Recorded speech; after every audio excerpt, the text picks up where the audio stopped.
Welcome to my YouTube channel छोटी कहानी बड़ी सीख।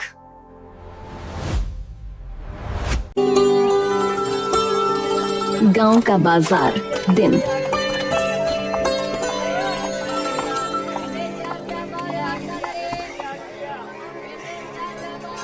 सुमन जो कि गांव की एक मेहनती और ईमानदार लड़की थी, लेकिन मेहनत करके भी कभी पूरा नहीं पड़ता था। कभी रोटी होती तो सब्जी नहीं, कभी सब्जी होती तो रोटी नहीं। सुमन हताश होती रही, लेकिन कभी भी उसने गलत काम करने के बारे में नहीं सोचा। और फिर एक ऐसा दिन आया। आज फिर बस 20 रुपए मिले, बच्चों के लिए दाल रोटी हो पाएगी। बस चाक खत्म हो गया है, बच्चों को कल कैसे पढ़ाऊंगी। चलो कोई नहीं, राम जी जो करेंगे अच्छा ही करेंगे। सारा दिन घास फूस साफ करती है, फिर भी इसके माथे पर शिकन नहीं है। इतनी मेहनत कौन करता है भाई? आराम करना सीखो, तभी अमीर बनोगे। तभी भीड़ के बीच से एक बुजुर्ग साधु लड़खड़ाते हुए निकले। साधु के कपड़े पुराने थे, लेकिन चेहरे पर तेज था। वो जानबूझकर अपने हाथ से एक चमकदार सोने की अंगूठी जमीन पर गिरा देते हैं। भिक्षु की नजर तुरंत उस चमकती हुई अंगूठी पर पड़ती है। उसकी आंखें लालच से बड़ी हो जाती हैं। अरे वाह, ये तो असली सोना है। इतना कीमती माल। नहीं, मैं अभी नहीं उठाऊंगा, सब देख रहे हैं। ये बुढ़ाऊ कौन है? कहीं ये कोई चाल ना हो। अभी थोड़ी देर सब्र रखता हूँ, जब कोई नहीं होगा तब जाकर उठाऊंगा। इससे पहले कि कोई उस अंगूठी को उठाता, सुमन की नजर उस अंगूठी पर जा पड़ी।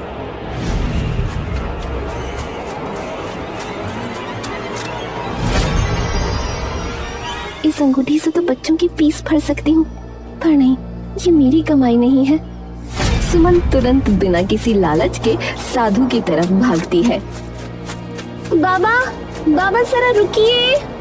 सुमन हांफते हुए साधु के पास पहुँचती है। बाबा, ये आपकी अंगूठी है, रास्ते में गिर गई थी। मेरी अंगूठी? मेरी नहीं होगी। तुमने क्यों उठाई? तुम इतनी थकी हुई लग रही हो। गरीबी अपनी जगह है बाबा, पर ईमानदारी से बड़ी कोई दौलत नहीं। जो चीज मेरी नहीं है उसे मैं नहीं ले सकती, और ये आपके ही झोले से गिरी है शायद। बाबा मना करके आगे बढ़ जाता है। वो सुमन को आजमा रहा था। सुमन इधर उधर देखती है और अंगूठी को उसकी जगह पर रख देती है। जिसकी होगी वो इसे ढूंढते हुए यहाँ आएगा और ले जाएगा। अरे नहीं नहीं, यहाँ तो कोई भी लालच में आकर इसे ले जाएगा। मुझे बाबा को देनी ही होगी। सुमन बाबा के पास जाकर बोली, बाबा आप कहीं मेरी कोई परीक्षा तो नहीं ले रहे? ये अंगूठी आप ही की है, कृपया आप इसे रखें। बेटी, तुमने साबित कर दिया कि गरीबी 2 वक्त का खाना छीन सकती है, परंतु ईमानदारी नहीं।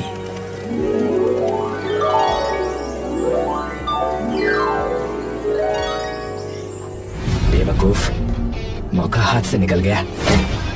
बस 20 रुपए की सब्जी ही साफ करती रहेगी ये जिंदगी भर। मेरे हाथ से भी गई अब वो अंगूठी।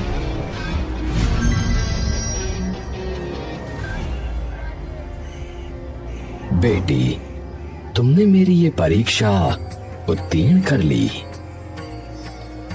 संसार में ईमान और धैर्य से बड़ी कोई शक्ति नहीं है बेटी।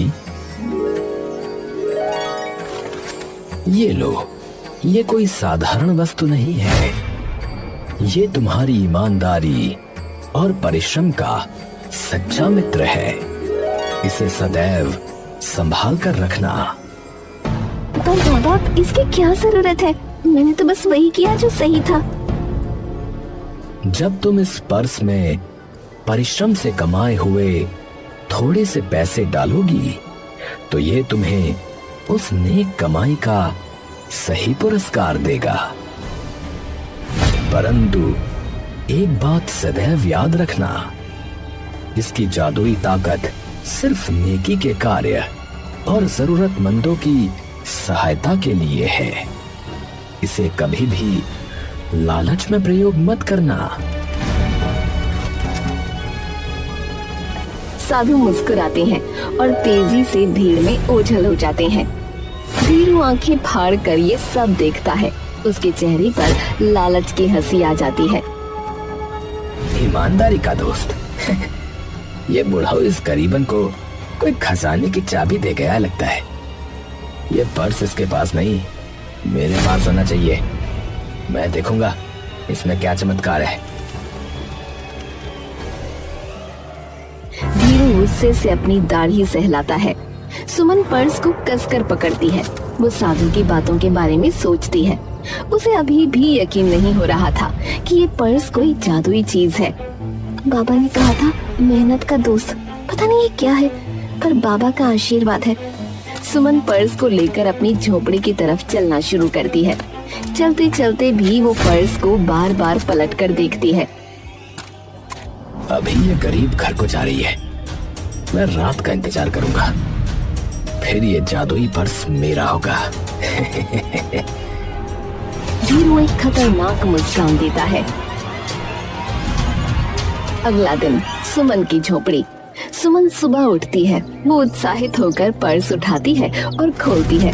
उसने पिछली रात मेहनत से कमाए हुए 10 रुपए पर्स में डाले थे। अंदर 10 रुपए के 2 नोट, कुल 20 रुपए हैं। सुमन हैरान और खुश होती है। बाबा का आशीर्वाद है, ये तो सच में काम कर रहा है।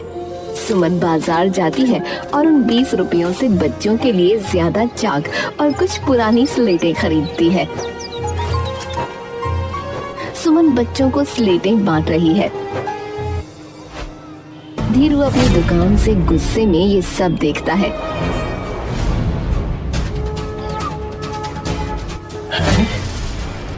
20 रुपए कमाने वाली औरत के पास इतना माल कहाँ से आया? जरूर ये पर्स कोई खजाने की चाबी है। सुमन की झोपड़ी। शाम का समय। सुमन फिर से सब्जी साफ करने का काम करके 10 रुपए कमाती है। वो खुशी से पर्स में पैसे डालती है। इस बार वो सोचती है कि उसे अपने लिए एक अच्छी नई साड़ी खरीदनी चाहिए। अगली सुबह सुमन उत्साहित होकर पर्स खोलती है। अरे पैसा तो गायब है, बस सूखे पत्ते हैं। सुमन उदास होकर बाहर देखती है। उसे साधु की बात याद आती है। इसे कभी लालच में इस्तेमाल मत करना। ओह, इसका मतलब ये पर्स सिर्फ जरूरत के लिए और दूसरों की भलाई के लिए पैसा देगा, खुद के लिए ऐश करने पर नहीं। सुमन मुस्कुराती है। वो फिर से 10 रुपए डालती है और मन में तय करती है कि कल इन पैसों से गांव के कुएं के लिए रस्सी खरीदेगी। सुमन की झोपड़ी के बाहर रात का समय। रात अंधेरी है। सुमन की छोटी सी झोपड़ी में दीपक जल रहा है। धीरू अंधेरे में चुपके से झोपड़ी के पास छिपा हुआ है। वो लालच और गुस्से से कांप रहा है। 3 दिन हो गए। ये गरीब रोज बच्चों के लिए नई चाक और किताबें खरीद रही है। इतना पैसा आ कहां से रहा है?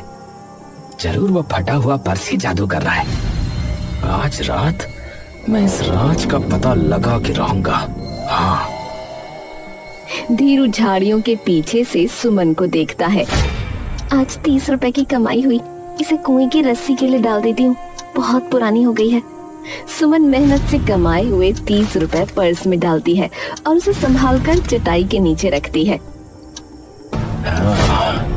वही फटा हुआ पर्स, वही है असली चाबी। अब मौका है, बस थोड़ी देर। धीरू सांस रोके चोरों की तरह रेंगता हुआ सुमन की झोपड़ी में घुसता है। उसके चेहरे पर खुशी और डर दोनों है। ये पर्स अब मेरा है। धीरू तेजी से चटाई के नीचे से पर्स खींचता है। पर्स को कसकर पकड़ता है और झटपट बाहर भाग जाता है। धीरू का आलीशान घर। रात का समय। धीरू अपने आलीशान कमरे में उत्साह से मेज पर पर्स रखता है और वो हंसता है।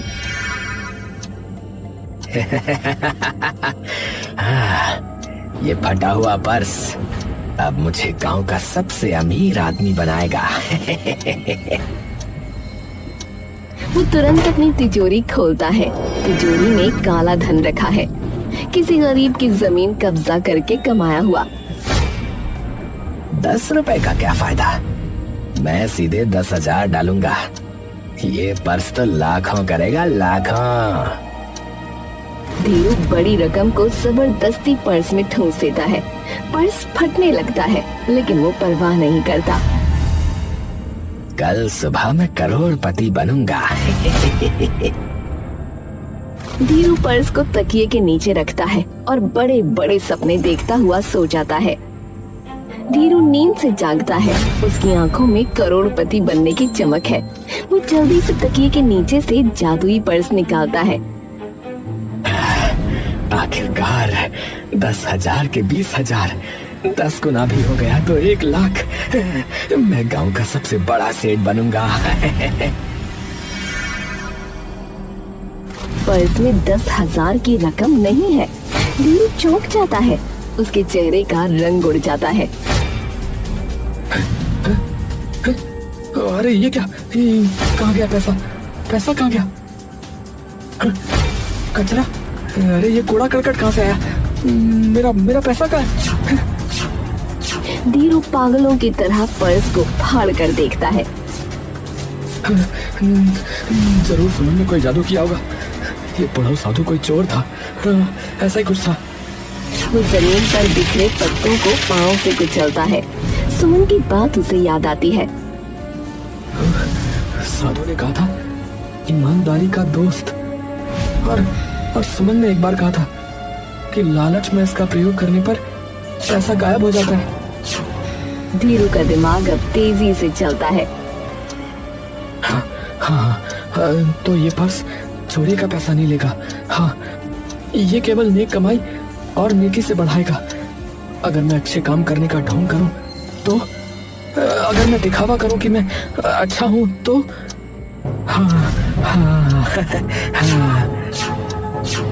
धीरू के चेहरे पर नई शातिर मुस्कान आ जाती है। ये गुंडागर्दी का पर्स नहीं, ढोंग का पर्स है। मैं लोगों की मदद का दिखावा करूंगा और पर्स को बेवकूफ बनाऊंगा। हाँ। धीरू जल्दी से पर्स को ठीक करता है। वो ईमानदारी से कमाए हुए 50 रुपए जो उसके एक पुराने किराएदार से मिले थे पर्स में डालता है। अब इंतजार कर, कल मैं संत बनूंगा, सिर्फ एक दिन के लिए। धीरू बड़े बड़े सपने देखकर खुशी से फिर से सोने की कोशिश करता है। बाहर तेज धूप और परिंदों की आवाज आ रही है। धीरू अब सजा धजा है। उसके चेहरे पर एक झूठी मुस्कान है। उसने पर्स में ईमानदारी से कमाए हुए 50 रुपए डाले थे। धीरू उत्साह से पर्स खोलता है। पर्स में 50 रुपए के 2 नोट यानी कुल 100 रुपए हैं। ये काम कर गया, ये काम कर गया। पर्स बेवकूफ बन गया। ये मेरी नीयत को नहीं, मेरे बाहरी काम को देखता है। धीरू तुरंत पैसे जेब में रखता है और एक बड़ी चाल चलने के लिए बाजार की ओर भागता है। धीरू अब बदला हुआ दिख रहा है। वो विनम्रता और हमदर्दी का ढोंग कर रहा है। वो एक गरीब सब्जी बेचने वाली अम्मा के पास जाता है। अम्मा, अरे इतनी धूप में अकेली क्यों बैठी हो? तुम्हारा ठेला देखो कितना खराब है। धीरू उस अम्मा को बढ़ा चढ़ाकर 500 रुपए देता है। सेठ जी, आप सूरज कहाँ से निकला आज? अम्मा, नेकी करो तो दिल को अजीब सी शांति मिलती है। ये तुम्हारा बोनस है।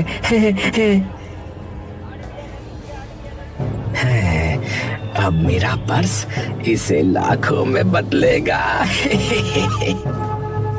धीरू उसी दिन पूरे गांव में छोटा छोटा दान करता है। कभी किसी को शरबत पिलाता है तो कभी गरीब बच्चों को मिठाई देता है।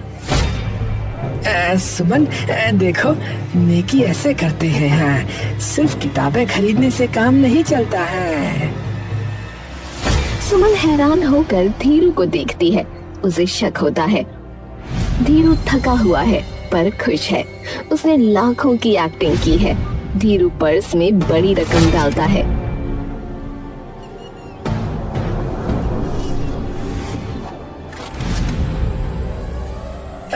हे प्रभु, मैंने आज सबसे अधिक अच्छा कार्य किया है। कल तक मेरे पैसे 100 गुना हो जाने चाहिए। हाँ। धीरू इंतजार करता हुआ सो जाता है। उसे नहीं पता कि बुजुर्ग साधु दूर से उसे देख रहे हैं। धीरू नींद से जागता है। वो उत्साह में है क्योंकि उसे लगता है कि उसका ढोंग काम कर गया है। धीरू तेजी से पर्स की ओर लपकता है। कल तो मैंने पूरे गांव में एक्टिंग की थी। पैसे तो अब लाखों हो गए होंगे। हाँ, हाँ। धीरू उत्साह से पर्स खोलता है, लेकिन पर्स में नोट नहीं है। पर्स पत्थरों और सूखे कांटों से भरा है। हाँ, हाँ, ये क्या मजाक है? ये क्या मजाक है? मैंने दान दिया था, लोगों की मदद की थी। ये पर्स काम क्यों नहीं कर रहा है? बाबा, आप, ये पर्स खराब हो गया। मैंने तो अच्छा काम किया था। नेक कार्य बाहर से किए जाते हैं या हृदय से? धीरू,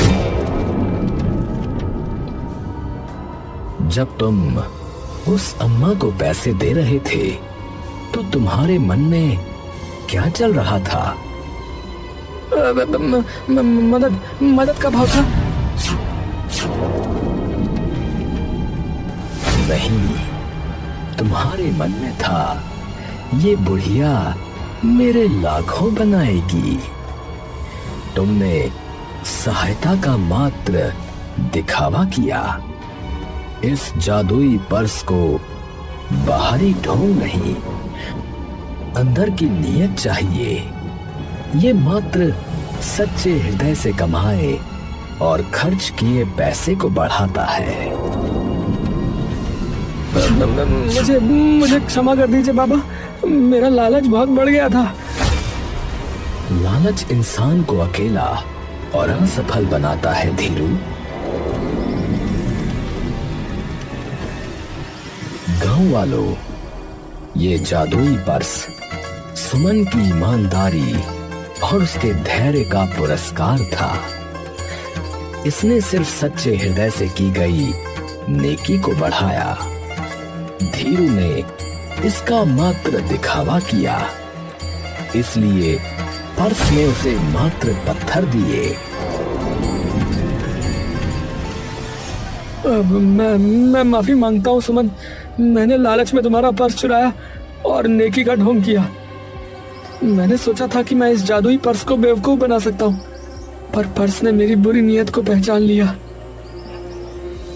धीरू झुके हुए सर के साथ सुमन को पर्स वापस करता है। कोई बात नहीं धीरू भाई, उम्मीद है आप समझ गए होंगे। सुमन, तुम्हारी ईमानदारी ने इस जादू को सत्य साबित कर दिया। गांव के लोग अब सुमन की तारीफ करते हैं। वो धीरू को देखते हैं जिसने अब सबक सीख लिया है। बुजुर्ग साधु सुमन के पास आते हैं। बेटी, अब तुम्हें इस जादुई पर्स की कोई आवश्यकता नहीं है। तुम्हारी ईमानदारी ही तुम्हारा सबसे बड़ा जादू है। अब तुम जो भी कमाओगी वो नेक कमाई स्वतः अपने आप बढ़ेगी। धीरू, तुम भी मेहनत करो और नेक नियत रखो। लालच करना छोड़ दो। धीरू गहरी सोच में डूबा हुआ है। वो सचमुच अब मेहनत करने का फैसला करता है। अगले दिन से फिर अपनी सब्जी बेचने सुमन निकल पड़ती है।